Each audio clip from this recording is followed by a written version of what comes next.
وسلم دائما أبدا على حبيبي. مفتی صاحب، میرے والد صاحب پچھلے سال سے ایک مرض میں مبتلا ہیں. وہ تعویذ گنڈوں کو نہیں مانتے مگر پچھلے کئی سالوں سے رات کو عجیب حرکتیں کر رہے ہوتے ہیں. مثلاً آوازیں نکالنا، چلتے چلتے گر جانا، نماز پڑھنا چھوڑ دی اور عجیب عجیب حرکتیں. آپ سے مشورہ کرنا چاہیے. سب سے پہلے تو کسی ڈاکٹر کو دکھائیں بھائی، صحیح ہے نا. بعض دفعہ دماغ میں کیمیکل ہوتے ہیں، ڈاکٹر کہتے ہیں کہ وہ ان کی ترتیب آؤٹ ہو جاتی ہے. تو بہت اچھی اچھی دوائیں آج کل نفسیاتی ڈاکٹروں کے پاس ہوتی ہیں، وہ تمام جو کیمیکل ہے نا ان کو بیلنس کر دیتے ہیں. وہ ایسے بہت سے اچھے ڈاکٹر ہیں. تو ڈاکٹر کو بتائیں کیا پرابلم. عام آدمی نفسیاتی ڈاکٹر کے پاس ذرا ذرا سے مسئلے لے کے نہیں جائے، کیونکہ اس میں ڈر ہوتا ہے وہ نفسیاتی بن کے نہ واپس آ جائے کہیں. تو نارمل زندگی گزاریں. لیکن اگر واقعی ایسا ہو رہا ہے، گر رہے ہیں چلتے چلتے، آوازیں نکالنا شروع کر دیتے ہیں، تو اس کا مطلب کوئی مسئلہ ہے. تو ایسے موقع پہ کسی ڈاکٹر کو دکھانا چاہیے، علاج کرنا چاہیے. اور اس دوران اگر بالفرض جن چڑیل بھوت کا کیس ہوا، جو کہ ہوتا نہیں ہے، یہ علامتیں بھی جن چڑیل بھوت والی نہیں ہیں، پھر بھی ہے، تو وہ تو ویسے ہی ہر مسلمان کو سورہ فلق سورہ ناس پڑھ کے دم کرنا چاہیے. تو ان کے بچوں کو چاہیے سورہ فلق سورہ ناس پانی پہ دم کر کے چھینٹے ماریں ان کے اوپر، یا پھونک ماریں، آیت الکرسی پڑھیں. وہ آیات قرآن کی جن کا رقیہ سے تعلق ہے وہ پڑھیں گے تو انشاءاللہ فائدہ ہوگا. پھر بھی فائدہ نہیں ہوا تو صبر کریں، کیونکہ یہ دنیا میں آپ کی ہر خواہش پوری نہیں ہوتی. عاملوں کے پاس بولو بھائی نہ جائیں. ایک مرض ٹھیک ہوگا دوسروں کو بھی لگے گا. جس گھر میں اس طرح کوئی جن چڑیل بھوت ہے نا اور وہ تعویذ گنڈے نہیں کر رہے، تو سمجھ لو کوئی نہ کوئی گھر میں کر رہا ہے. جیسے مجھے ایک صاحب کہنے لگے یار انہیں تو اتنی احتیاطیں کی پھر بھی ان کو کرونا ہو گیا. میں کہتا ہوں اس نے کی ہے، اس کے ساتھ اٹھنے بیٹھنے والے نے نہیں کی ہوگی. کرونا خود سے نہیں لگتا، کہیں نہ کہیں سے موو کر کے بولو نا آتا ہے. تو آپ یہ بات ہی فضول ہے کہ وہ تو اتنی احتیاط کر رہا تھا کہاں سے لگ گیا. بھائی اس نے ہو سکتا ہے کہ اس کی بیوی نے نہ کی ہو، اس کے بچوں نے نہ کی ہو، بچہ باہر جا کے لوگوں سے مل ملا کے آیا ہو، تو کہیں نہ کہیں سے. تو اسی طرح جن چڑیل بھوت اگر گھر میں آ رہے ہیں نا، آپ اگر تعویذ گنڈے نہیں کرتے تو سمجھ لو کہ آپ کے ساتھ اٹھنے بیٹھنے والوں میں کوئی تعویذ گنڈے کرنے کا قائل ہے. وہ مانتا ہے ان چیزوں کو، وہاں سے جن چڑیل بھوت اس کے کندھے پہ پاؤں رکھ کے آپ کی جیب میں داخل ہو رہے ہیں. سمجھ رہے ہو؟ تو گھر کو ان چیزوں سے، جن چڑیل بھوت کی باتوں سے پاک کر دو. انگریزوں پہ جنات کا ریشو بہت کم ہے، مسلمانوں پہ جنات کا ریشو بولو بھائی زیادہ. حالانکہ وہ کافر ہیں، وہ تو غسل جنابت بھی نہیں کرتے، ان پہ زیادہ آنے چاہیے نا. کیا ہو گیا بھائی؟ ان پہ کم ہے ٹھیک ہے، ہم پہ کیا ہے؟ زیادہ. اس لیے کہ جن کی دکان وہاں چلتی ہے جہاں جن کو لوگ زیادہ لفٹ کراتے ہیں. جن کو پتہ ہے میری مارکیٹ یہاں زیادہ چلے گی، ان کو پتہ ہے گورا لفٹ نہیں کرائے گا، وہ ڈاکٹر کے پاس جائے گا تو وہاں زیادہ ان کی مارکیٹیں چلتی نہیں. آتے ہیں انگریزوں پہ بھی جنات آتے ہیں لیکن ریشو بہت کم ہے. اور دیکھنا ان پہ بھی جو آ رہے ہوں گے نا ان کے کسی پادری سے تعلقات ہوں گے، پادری نے ان کو وہمی بنا دیا ہوگا. لیکن پھر بھی جن ہوتے بھی ہیں بہت کم. زیادہ تر انہی لوگوں پہ ہوتے ہیں جو ہر وقت بیٹھ کے جن چڑیل بھوت کی باتیں کر رہے ہوتے ہیں اور جن کو بھگانے کی کوششوں میں لگے ہوئے ہوتے ہیں. اللہ کا شکر ہم جن کو لفٹ ہی نہیں کراتے ہیں. ہم کہتے ہیں آؤ یار بھی سلام دعا کرو، نہیں آیا ٹھیک ہے. میں تو عاملوں سے کہتا ہوں یار ہم پہ بھی 2-4 چڑیلیں بھیج دو، تم اتنے فنڈر ہو. عامل لوگ نہیں بھیجتے. پھر پتہ ہے کیا کہتے ہیں؟ اس نے کچھ حصار کھینچے ہوئے ہیں. اور بھائی ہم نے کچھ بھی نہیں کھینچا ہوا نہ حصار. ہم تو، ہماری مثال تو اس تالاب کی طرح ہے جو ابھی آپ کو میں نے دی تھی ٹھیک ہے نا. ہمیں تو حصاروں کا ٹائم، ہمیں تو فرائض واجبات پڑھ لیتے ہیں بس، اللہ اس پہ اس کو قبول کر لے، فرائض واجبات ہی پورے ہو جائیں. ہمارے پاس اتنا کہاں سے؟ سارا دن تو بیٹھ کے آپ چلے کرتے رہتے ہو، پھر بھی آپ ہمیں کچھ نہیں کر سکتے. تو اس لیے کہ یہ ہماری طاقت نہیں، آپ کے لچڑ ہونے کی دلیل ہے. یہ سب آپ نے لوگوں کو الو بنایا ہوا ہے، ٹھیک ہے نا. ایک آدمی نے مجھے کہا، ایک عامل نے مجھے کہا شام تک تیرے ساتھ کچھ ہو جائے گا. کہہ رہا میں ڈر رہا ہوں. میں نے کہا تو ڈر رہا ہے نا اس وجہ سے ہو جائے گا. کہہ رہا پھر میں کیا کروں؟ میں نے کہا اس عامل کو فون کر، تیرے باپ میں جتنی طاقت اور تیرے پاس جتنے چڑیل بھوت جنات ہیں نا، شام 6 بجے بھیج دے، میں انتظار میں ہوں. وہ پھر بھی ڈر رہا تھا. کہہ رہے یار پھر تو ایسا نہ ہو ڈبل جن آ جائیں. میں نے کہا میں آپ کو لکھ کے دے دوں شام 6 بجے آپ پہ جنات آئیں گے، اگر آپ نے اس عامل کو مضبوط لہجے میں دھمکی نہیں دی. اور میں نے کہا اتنا مضبوط لہجہ ہو کہ عامل سمجھ جائے کہ یہ ڈرامہ نہیں کر رہا. بعض دفعہ ڈر ڈر کے دھمکی دے رہا ہوتا ہے، بھائی اگر تو نے مجھے بھیج دیا نا تو دیکھ میں ڈرتا ورتا نہیں ہوں. اچھا یار قصوں سے قصے نکلتے ہیں. میں نے 10 سال پہلے یہاں آتے ہی جن چڑیل بھوت کے خلاف بیانات شروع کر دیا, عاملوں کے خلاف نا. وہ واقعہ میں تفصیل سے سنا چکا ہوں, دوبارہ نہیں سناؤں گا. اب لوگ اس ڈیزائن میں اس قسم کے بیانات سننے کے عادی نہیں تھے. مجھے محلے کے بزرگوں نے کہا دیکھیں آپ عاملوں سے کھلی دشمنی لے رہے ہو, کھلے عام ان کو برا بلا کہہ رہے ہو, ایسا نہ ہو یہ جنات آ جائیں. میں نے کہا بھیجے نا, آئے نا, کہاں ہیں؟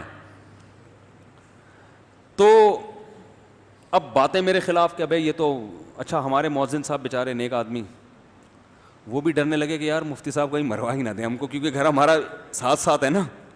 ہم یار ڈنگ ابے بھیجو, ابے تعویذ دو, میں اپنی جیب میں رکھتا ہوں, لا دے تعویذ کر. میں یہ بتانے کے لیے لچڑ ہیں, کچھ بھی نہیں ان سے ہوتا, یہ صرف بے وقوفوں پہ ان کے زور چلتے ہیں. ایک دن کیا ہوا ہے, رات کے وقت دھماکے شروع ہو گئے نا عجیب قسم کے. پہلے جیسے نلکا نہیں کھل جاتا, حالانکہ نلکا کھولنے والا کوئی نہیں ہے, لیکن آواز آ رہی ہے نلکا کھل چکا ہے, پانی گر رہا ہے زور سے. کہاں سے گر رہا ہے آواز؟ ہم نیچے بیٹھ کے نیچے جھانک رہا ہوں, ادھر جھانک رہا ہوں. گھر والے بھی پریشان کہ یار یہ کیا مسئلہ ہے. رات ایسے چھت پہ ہمارے کچھ کمرہ ومرہ نہیں بنا ہوا تھا, تو میں پھر رات کو اکیلا چھت پہ گیا. میں نے دیکھا کہ یار یہ کیا ہے, یہاں پہ کوئی چیز نہیں ہے, لیکن اچانک ایک اینٹ کے ہلنے کی آواز آئی. میرے سامنے نا کوئی اینٹ نہیں ہلی, جیسے کسی نے اینٹ کو زمین پہ دھکا دیا ہے. میں نے کہا یہ میں خود پریشانی ہو کیا رہا ہے. اچھا خیر ہم نے اگنور کیا, ہم نے کہا ہو رہا ہوگا ہر چیز, جو کچھ دنیا میں ہو رہا ہے ہماری سمجھ میں آ رہا ہے. تو ہم نے کہا یہ بھی ایک چیز ہے جو ہماری سمجھ میں نہیں آ رہی. میں نے یہ کہا تعویذ گنڈے نہیں لوں گا میں, جو بھی ہو. اچھا خیر پھر بار بار یہ شور دھماکے اور ڈھجوں ڈھجوں ایسے دھماکے عجیب کے, جیسے پتھر دیواروں پہ جا کے لگ رہے ہوتے ہیں نا, زور زور سے فائرنگ ہو رہی ہوتی ہے پتھروں کی, یا چھت پہ پتھر آ کے گر رہے ہوں, اس طرح کی آوازیں آ رہی ہیں لیکن پتھر رہی ہیں. میں نے 2:30-3 بجے مؤذن صاحب کو فون کیا. میں نے کہا آوازیں آ رہی ہیں؟ انہوں نے کہا بھرپور طریقے سے آ رہی ہیں آواز. کہنے کا یہ نلکا کھل رہا ہے, حالانکہ نلکا تو نہیں کھلا ہوا, لیکن ایسا لگ رہا ہے جیسے کھل گیا. تو پھر صبح 4-5 بجے یہ آوازیں بند. ہم نے کہا کچھ نہیں ہے کچھ نہیں ہے. اگلے دن پھر خاص ٹائم پہ یہ آوازیں شروع. روز گھر والوں کو میں نے بھیج دیا ان کے والدہ کے گھر. میں روزانہ اکیلا یہ چیزیں دیکھ رہا ہوں. میں نے کہا یار یہ ہو کیا رہا ہے. اچھا اب مؤذن صاحب نے مجھ سے سنا ہوا تھا کہ جو جن سے ڈرتا ہے نا, جنات اور زیادہ آتے ہیں. اب ان کا کام دیکھیں, نیچے آئے ٹینکی کے نیچے کھڑے ہو کر کہہ رہے ہیں بھائی ہم تم لوگوں سے ڈرتے نہیں ہیں, لیکن اللہ کا واسطہ یہاں سے, اللہ کا واسطہ یہاں سے چلے جا. وہ جن بولے گا کہ ڈرتا نہیں ہے تو ہاتھ جوڑ کے واسطے کیوں دے رہے ہیں. اب پورا اسٹائل تو مجھے یاد نہیں ہے, ہو سکتا ہے کچھ کمی بیشی اللہ معاف فرمائے, لیکن تقریباً یہی انداز. بھائی ہم تم سے ڈرتے نہیں ہیں لیکن چلے جاؤ. بھائی جب ڈرتے نہیں ہو تو ہم کیوں جائیں, بھگا کیوں رہے ہو ہم کو؟ جن بھی بولے گا نا.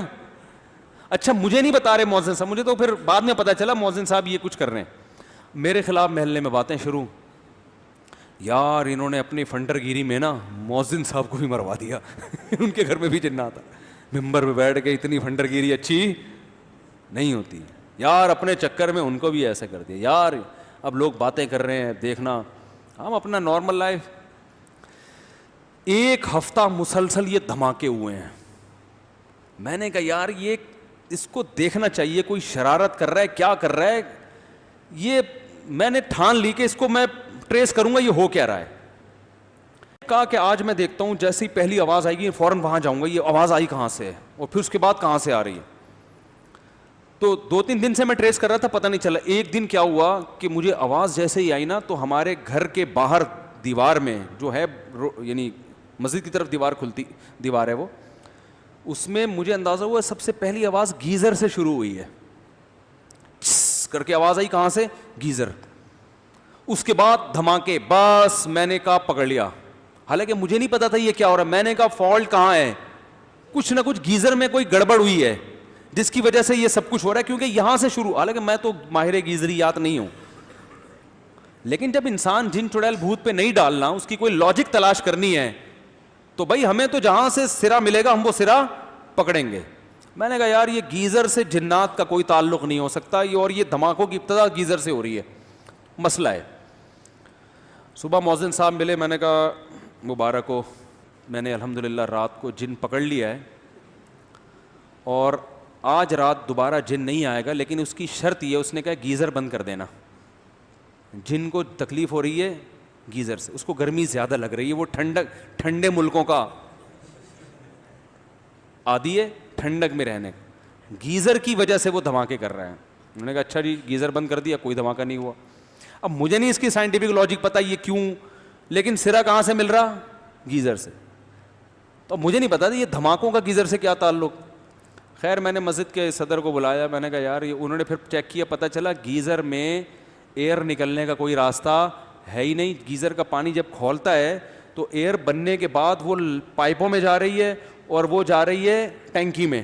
ٹینکی میں بڑے بڑے پتھر ہیں, ٹینکی جو ہے نا وہ ایئر ٹائٹ ہے, اس میں ہوا نکلنے کا راستہ نہیں ہے, جس کی وجہ سے اندر ایئر بنتی ہے. اور وہ جو اینٹیں ٹینکی کے اندر, ٹینکی صاف ہوئے عرصہ ہو گیا تھا بہت, اس میں اینٹیں پڑی ہوئی تھی, اتنا پریشر گیس کا بن رہا تھا کہ ٹینکی کا ڈھکن اوپر اٹھ کے دھڑام سے نیچے آگے گرتا اور اندر اینٹیں ہل ہل کے دیواروں پہ لگتی. اب ہمارے اپنی 8ویں کلاس کی سائنس یاد آنا شروع ہو گئی کہ پانی جو ہے نا بہترین کنڈکٹر ہے, ساؤنڈ کے لیے بھی اور کرنٹ کے لیے بھی. وہ پرانے زمانے کی ایکویشن ہمیں یاد آ گئی. تو ہم نے کہا اس کا مطلب ہے اندر جو ساؤنڈ پیدا ہو رہا ہے وہ نلکوں کے ذریعے مؤذن صاحب کے کچن تک پہنچ رہا ہے.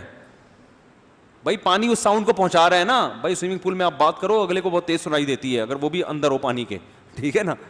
تو یہاں سے وہاں اور پتھر, وہ میں نے کہا بھائی, اور اتنے زور زور کے دھماکے, وہ تو شوگر ہے پھٹی نہیں ٹینکی.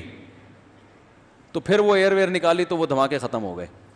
تو وہ یہ سنا رہا تھا کہ جب آپ عامل کو فون کریں نا تو یہ لہجہ نہیں ہونا چاہیے جو ہمارے مؤذن صاحب کا, کہ میں تمہارے جنات سے ڈرتا نہیں ہوں, بھیجنا نہیں, جنات ونات بھیجنا نہیں, تم نے 6 بجے کا وعدہ کیا ہے نا, بھیجنا نہیں, کیونکہ میں ڈرتا ورتا نہیں ہوں.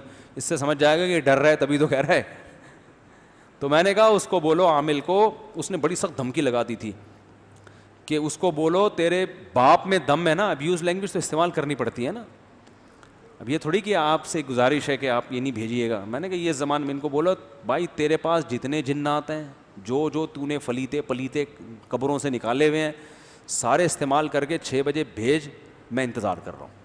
اور میں نے کہا ایک پارسل اپنی طرف سے کر دو, اور کیا میں نے جو 7 بجے تیرے لیے چڑیلوں کا انتظام کیا ہوا ہے نا وہ تو افورڈ نہیں کر سکتا. یہ لوگ ڈرتے ہیں جنات سے. میں نے کہا آپ نے تو کوئی چڑیل نہیں کہ وہ ڈر جائے گا اس سے. تو واقعی ایسا ہوا. یہ تو خیر چڑیلوں میں نے اپنی طرف سے لگا دیا. 6 بجے یہ ہوا, اس نے کہا مجھے کچھ بھی نہیں ہوا الحمدللہ. میں نے کہا اگر یہ دھمکی نہ لگاتے نا تو کچھ آپ کو ہو جانا. یہ نفسیاتی اثر ہوتا ہے نا انسان پہ, جو چیز نہیں ہوتی نظر آنا شروع ہو جاتی ہے. تو اس لیے ان خاتون سے گزارش ہے کہ آپ اپنے والد صاحب کو بس سورہ فلق سورہ ناس پڑھ کے دم کریں, اور بس اتنا کافی ہے. مفتی طارق مسعود صاحب کے بیانات سننے کے لیے youtube.com/مفتی طارق مسعود کو سبسکرائب کریں, اور اگر آپ لائیو ویڈیو کو کبھی بھی مس نہیں کرنا چاہتے ہیں تو سبسکرائب کرنے کے بعد بیل آئیکن پہ کلک کرنا مت بھولیں.